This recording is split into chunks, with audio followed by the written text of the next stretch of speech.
We are just laser focused on credit card processing. So we have the manpower and the capacity and the technology to navigate that, Yeah. where they don't. So we have been very instrumental and helpful for a lot of merchants, saving hundreds of thousands of dollars a year, because those fees are not generated by us. They're generated by Visa and MasterCard, the card brand. So Yeah. people don't understand that. Some people are like, why do you charge me this much? Like, excuse me, but it's not us. Let me show you let me educate you in how it works. So Visa, MasterCard, American Express, all those guys, they have their brand fees, right? And they just get passed down to someone like myself, because Visa, MasterCard has what's called interchange, right? And they give that to Wells Fargo and Bank of America and Global Processing Systems, which is us, right? So we have the same one. So there's no hidden mirrors. There's no hidden agenda. At the end of the day is we can afford to lower the rates, where these guys already are capped. They're like, nope, you can't sell under this. Where we're like, we'll take the customer. You were mentioning before, you guys have some pretty big clients. How'd you get big accounts like that? I remember me being in sales. I mean, I personally got huge accounts, and it was just a lot of door banging, door knocking, being persistent, telephone, cold calling. It's about building relationships. Some people think, they're too big, or the name brand. Like, we have Toyota, KFC, Do you have Domino's. all of them, or just certain No, locations? How does that work? Subways. So we have they're franchises, let's say, Yeah. and then let's say we have X amount of subways, and another subway could be with a bank. Let's So say. the franchisees get to choose Yes. their payment processor. 100%.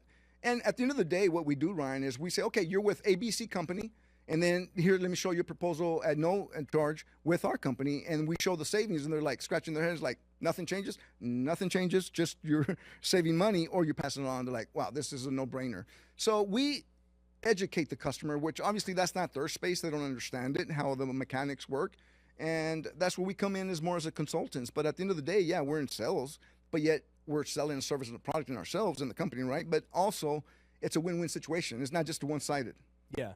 And so then your salespeople basically, they go out, prospect, call, door knock, go meet these small business owners, and then they basically just make an override over however many accounts they're able to get. Absolutely. And, it's about building relationships. So we have a lot of credit unions and a lot of partners that refer us customers. We have associations that refer us clients as well.